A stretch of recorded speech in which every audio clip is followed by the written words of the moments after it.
સુરતની નવી સિવિલમાં મહિલા રેસિડેન્ટ ડોક્ટર પર હુમલો. માનસિક બીમાર દર્દીએ ડોક્ટરને વાળ ખેંચી માર માર્યો.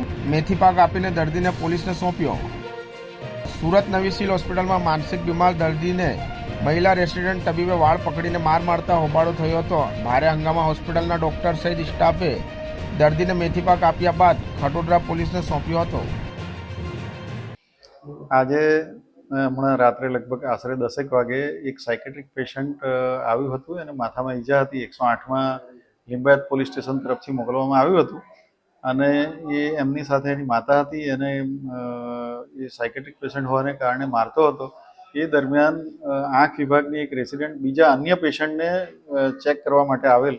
એ એમનું કામગીરી ચાલતી હતી. તે દરમિયાન સડનલી આ સાયકેટ્રિક પેશન્ટે એમના પર કંઈ વાળ ખેંચ્યા અને ધક્કો માર્યો ને એવી ઘટના બની. મને જાણ થતાં તાત્કાલિક હું અહીંયા કેઝ્યુઅલ્ટી ખાતે આવી ગયો અને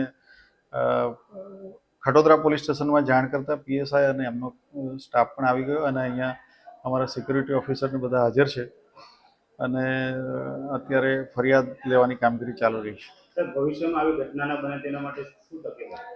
અહીંયા વધારે સિક્યુરિટી ગાર્ડ રાખવાની જરૂરિયાત છે, તો તે મુજબ વધારે સિક્યુરિટી ગાર્ડ રાખવામાં આવશે. તદુપરાંત અહીંયા પરમનન્ટ પોલીસ કર્મી કેઝ્યુઅલ્ટીમાં રાઉન્ડ ધી ક્લોક 2 રાખવાની રજૂઆત આજ રોજ સીપી સાહેબને અમે કરેલી જ છે.